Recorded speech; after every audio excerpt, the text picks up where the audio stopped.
And next up, please welcome Charlie to the microphone.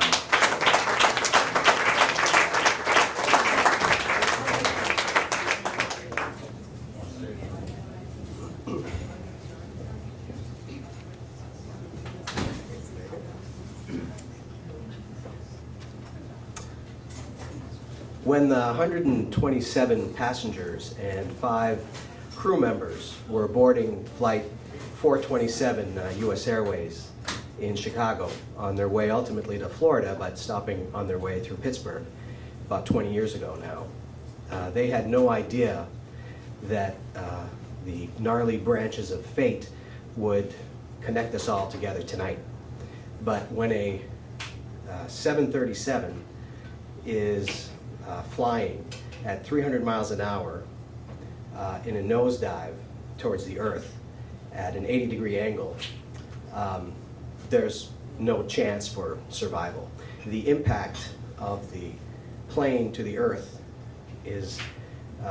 causes an explosion that would be akin to a sledgehammer smashing a very ripe peach. And the ensuing plane and personal effects, which would be like clothing, etc., from the plane, and human bodies, spread in a circle of a diameter of about a mile from the center, so a half mile away from the center. I was part of the recovery team. Friends of mine were forensic anthropologists and archaeologists. I'm a college professor. But I would go on, I'm not from their department, but I would go to sometimes criminal scenes and photograph, because I can do photography.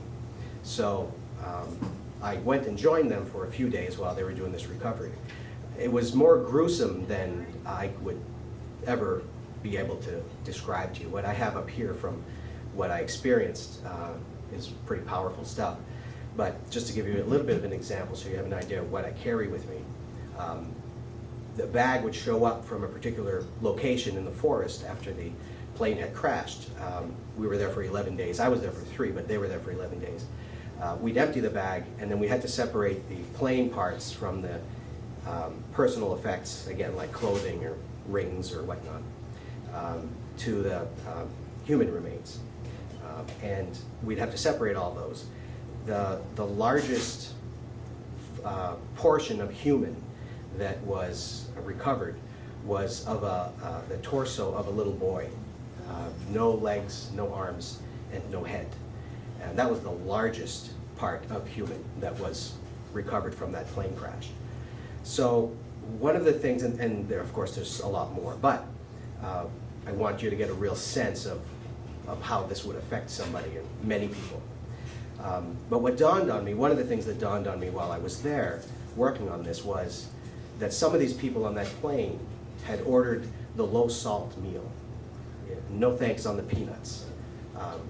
They should have been ordering wine, and they should have been ordering champagne. They had no idea this was going to be their last anything. And the thing is, none of us do. And so that made me realize that, well, what if I go to see my physician, and my physician tells me your last year was your last year? And I would say that really sucks. You know, what would my obituary read? You know, he's survived by this person and that person, and he taught a lot of courses. And so I said, I don't want it to read he taught a lot of courses. I wanted to say all kinds of things. So that made me say, you know, I need to change my life. I need to do what I want to do. So I enrolled in a darkroom course to get back into photography, but the art side of photography. And part of the project that we all had to have projects in mind, I decided was going to be tied in with what I had just gone through. So I wanted to have spirits traveling through cemeteries and woods and whatnot. So to do that, I wanted to have models. And I knew that if there is such a thing as a human spirit, they probably wouldn't be wearing spandex and 100% cotton percale sheets. So they need to be nudes. And so I asked friends of mine to model for me, and they did. And so I created these images, and then I started entering those images into shows, and I started getting into shows, and then I started winning awards, and then I started getting asked to have solo shows. And then I said, I'm going to leave full-time academics because I love teaching, absolutely love teaching, but I hated the esoteric research that's going on, and the advising of students, and the research projects, and the Committee work, especially the committee work, spinning your wheels for 3 years, only said 3 years it'll come up again. So I left full-time academics, and I said I want to go back to Maine, so I left Pennsylvania and moved back to Maine so I could be closer to my parents who were a lot older. And my life is full now. It's not completely fulfilled, but if I were to see my physician and he were to say, your last year was your last year, I'd still say that sucks. But my obituary now would have a lot more things on it. And you should think about your obituary as well and what it would be on it, and not wait for some plane to crash to get you to that point. So, thank you.